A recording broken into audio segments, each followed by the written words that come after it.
Since my teenage years, I have always been fascinated with the idea of having or owning a business.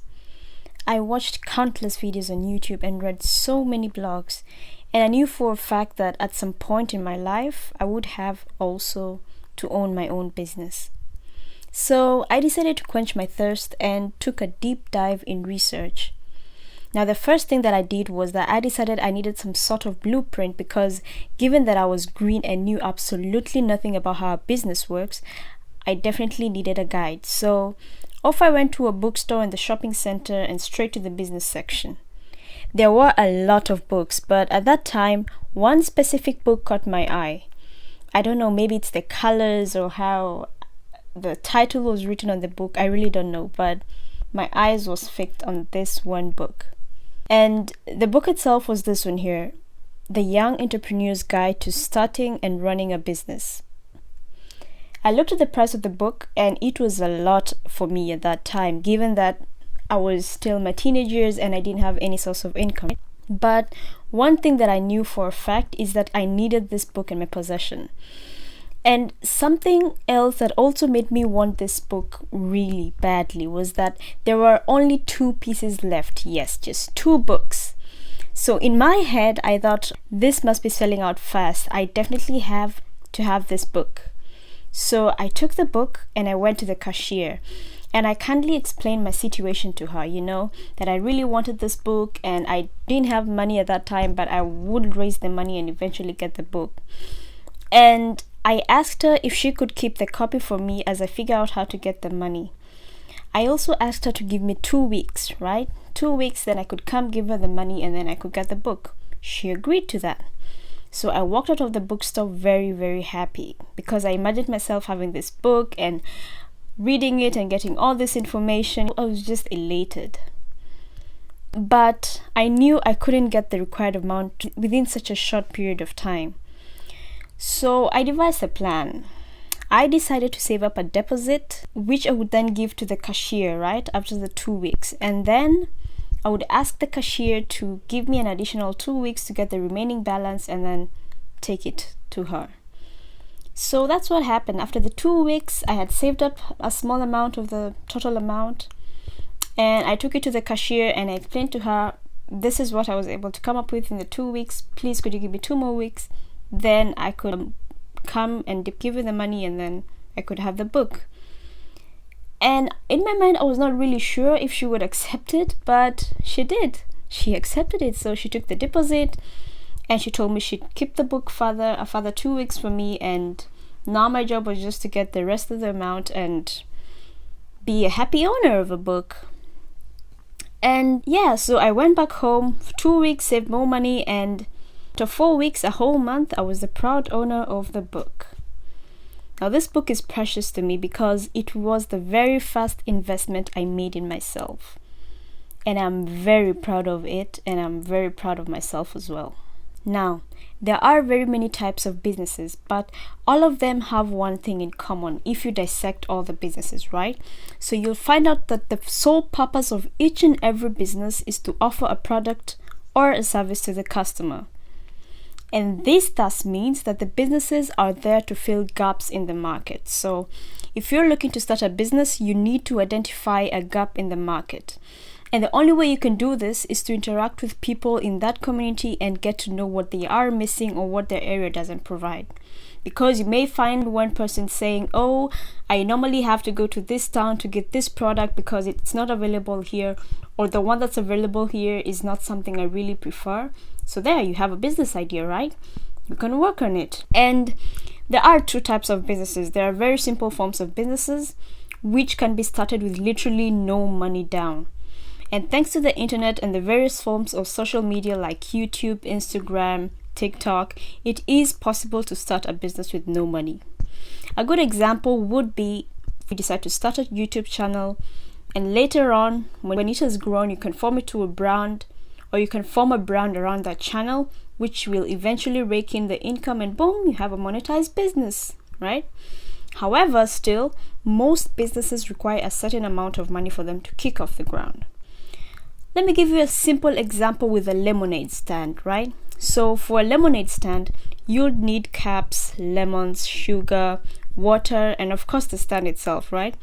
And all of this will cost you money. So to put it this way, most physical businesses will need some amount of money to kick off. With digital businesses, it is possible either way, right? You could start with no money down, or you could start with money down. And an example of a digital business that requires money is, for example, a person who from the word go wants to build a brand for themselves, or wants to build a brand around a product or a service. So the first thing this person needs to do is obviously get a website. Now, to get this website, you obviously need to pay for the web hosting services, you need to pay for the domain name and all that, right? But this amount is usually very, very low, and it can be as low as less than $100. So really, what was that is stopping you from starting a business? And by the way, do you know how shocked I was to discover that my audience here on YouTube probably have no idea that I have a website? Let's fix that right now. So, I have a website where I upload 3 times a week, Monday, Wednesdays, and Friday. I'll put the link in the description box down below so you can check it out. So back to the question of whether starting a business requires money. My answer is that it really depends. It depends on the business you want to start, right? Like I said, the first thing you need to do is identify your market. What does the market need? Like, what do the people in the area you're in need, or what is it that you're interested in? And is what you're interested in, can it be formed to a service or a product that will fill a gap in your community, right? So the first thing you need to do is research, because you cannot start a business blindly. You obviously have to have a plan, right? Because without a plan, you won't succeed, because you have to know where you're going, you have to know the direction you're going, you have to know the steps you have to take, right? And the only way you can do this is to research. So before you start your business, research. Read blogs, watch videos, get experts to help you on the matter, right? And then the next thing you need to do is devise a business plan for your business. Write a business plan to know what will your business stand for, what services or products does it offer, and how is it helpful to the community, right? So these are things you have to have beforehand for your business to succeed. Now, something else you also need to have is you need to understand the laws in your area, right? Because you have to check that whatever business idea it is you want to go ahead with, it has to go hand in hand with the rules and regulations of that area. So you also have to check with the laws, check with the department, give them a phone call if you have to, just ask questions, ask, right? Because you don't want to be on the wrong side of the law. Now, something else I'd also advise you to have when you're starting out is you need to learn about taxes. Now, I know this can be a bit far-fetched, especially when you're just starting out a business, but understanding taxes is really, really crucial, because this is something that a small slip-up can cost you your business. A small slip-up can literally set you back, right? So you want to learn about taxes. As soon as you get your idea, as soon as you write out your business plan and everything, and you know everything you have to put in place for your business to succeed, the next thing you need to do is find out about taxes. Do your research, right? Know how much taxes you have to pay, know how the system works, and know when you have to file for your taxes. Pay your dues to the taxman. Make sure that this is not something that will actually put your business down, alright? Now, another important thing that I need you to realize is that starting a business, it does not have any age limit. So it does not matter whether you're still a teenager, it does not matter whether you're in your early 20s, 30s, you may even be in your late 50s, right? It does not have an age limit. So when you have a business idea and you're comfortable going forward with it, I'd say go for it. Obviously, I'd advise if you're still underage that you get someone to help you with everything. But other than that, I'd not say that age limit is something that should actually stop you from starting a business. So start that business. If you're a teenager, start that lawn mowing business, babysit all you can. Make it into a business. Get some people to work for you and divide your share, right? That something as simple as that can actually be a business, okay? So there's really no age limit when it comes to starting a business. It doesn't always have to be complicated things that have to have a funding and investors and all that. Small baby steps, okay? Identify the gap in your market, research on it, get experts to help you on it, and then launch your business, right? Just launch your business, and the next thing you need to have is patience. It takes time to build a business, and so many people give up very early on, right? They give up very early on the business, and you find that they were basically just one hurdle from having a very successful business. So many people are impatient and they give up with the first hurdle that comes in their business. You have to be strong, and you have to be patient, and you have to be resilient, because I have never heard of a single successful business that had no hardships. Never.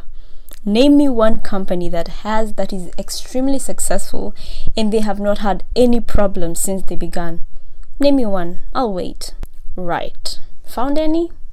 You also have to prepare yourself that when you start your business, there are going to be problems, there are going to be hurdles that will come your way, but you have to be resilient, okay? You have to hold on and you have to push on. Don't give up, right? If there's a problem, find a solution, find a way to solve it, and move on to the next thing. Don't give up. I hope this video helped you, gave you a few insights on how to start your business. And if you're looking to start a business, I wish you all the best. Give it your all, and you will be successful. Right, before I end this video, I also wanted to just put this out there. I'll be making bi-weekly videos. That means 2 videos per week, one on Wednesdays and the other on Saturdays. So make sure to tune in. I'll also be posting on my website. In case you don't know it, I'll include it in the screen right now. I'll be uploading a post on Monday, Wednesday, and Fridays. So make sure to check that out. Remember, Wednesday and Saturday for the videos, Monday, Wednesday, and Friday for the blog posts. And you can also follow me on social media on Instagram. I also do daily posts there. You can also check that out. Till the next video, bye bye.